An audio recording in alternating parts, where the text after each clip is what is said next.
What's going on, people? Good morning, good late morning. We've got some breaking Seattle Seahawks news, and it is not good news. It's certainly more bad than good.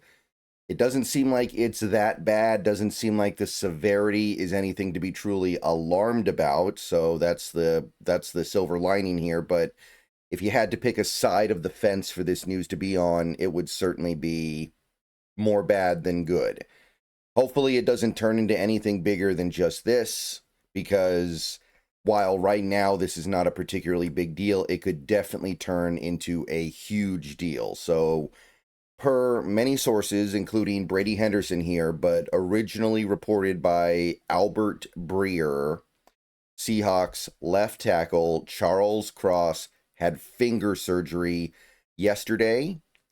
Apparently, there was some kind of finger injury that he was practicing through. It wasn't preventing him from playing, but I guess it dislocated again a couple days ago, and he decided to just go ahead and have surgery on it to get it out of the way before the season starts.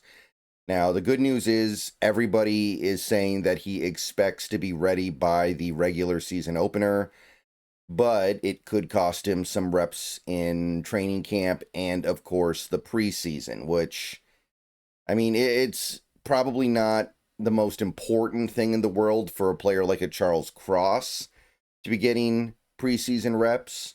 But at the same time, I do think some preseason reps are good for everybody.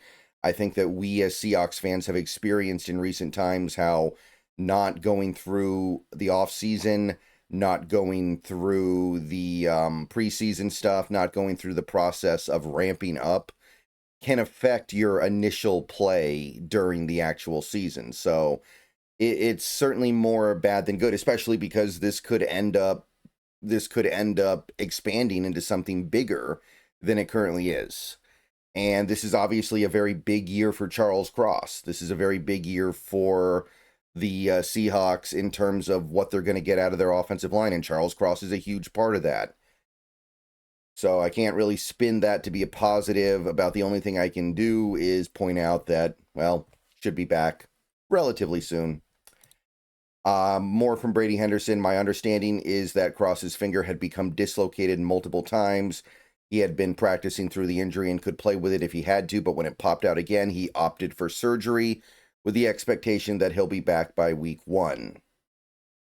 So I don't know if this was something that he knew about all offseason and decided he wasn't going to take care of it until training camp started. Hard to know. Some players do that, though. Some players do feel like, the offseason belongs to them, and they don't want to be doing things like having surgery or things that interfere with their ability to have their offseason because of something that happened to them while they were playing football. But the other side of that is that Charles Cross he's looks like we're going to make him play to determine the value of his next contract. So I have to believe that he would be doing everything in his power to secure as big a bag as possible. And that leads me to believe this was probably something that he thought didn't need surgery until very recently. And luckily, we were able to figure out otherwise before it actually was going to bleed into the regular season. Again, I'm assuming that it doesn't, because everybody is saying he expects to be back by week 1. And we definitely need him back by week 1, because the drop off from Charles Cross to whoever his backup is,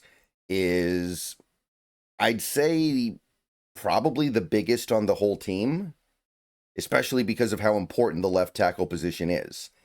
Charles Cross is probably the most irreplaceable player on this team. You can lose Leonard Williams. As good as Leonard Williams is, if you lose him for a game or two, it's not the end of the world, because you do have a guy like a Byron Murphy. You do have a guy like a Jaron Reed, who is still likely an adequate 3-tech.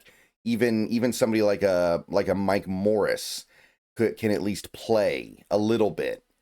But in the case of Charles Cross, right now, according to Dan Viennes, who is, of course, at the VMAC watching practice, in the absence of Charles Cross, he notes that Josh Jones was the first left tackle and then Mike Jarrell was the guy behind him.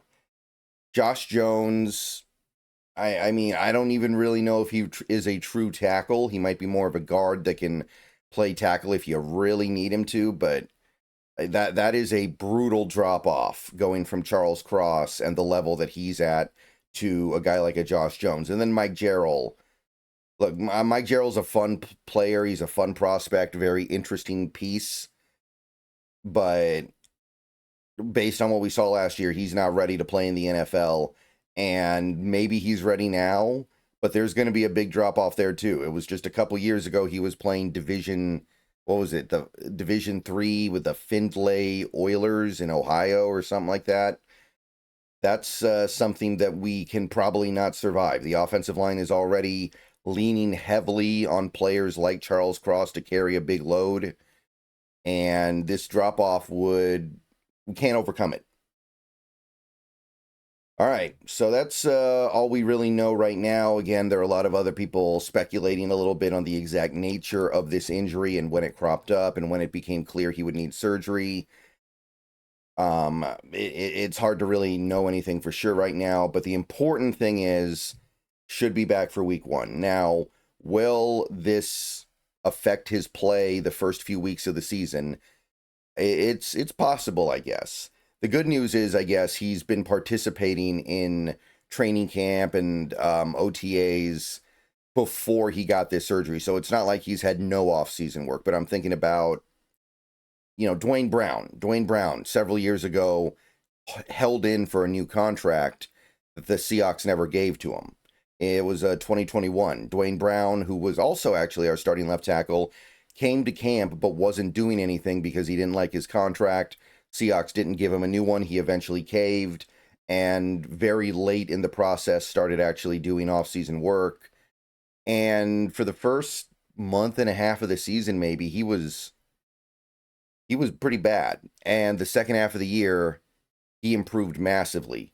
So probably missing that off-season work had a negative effect on his play, and once he got warmed up, he was more or less fine again. Now, Dwayne Brown's a much older player than Cross is right now. That would be the mitigating factor there. And again, it's not like Cross is not doing anything. It's not like Cross didn't do a bunch of off-season work already, but it sounds like he may miss the whole preseason, and that can't be ideal. That can't be a good thing. All right, so that's the breaking news. Again, it's more bad than good, but it doesn't seem like it'll be that big of a deal. Just hoping that he is indeed ready by the opener and ready to play well by the opener. Again, we can't afford to mess around here. And also, real quick, while we're here, Noah Fant found a home in Cincinnati. He is signed with the Cincinnati Bengals. Joins a very stacked offense where it'll be very hard for him to ever get a ball thrown his way. Just being honest.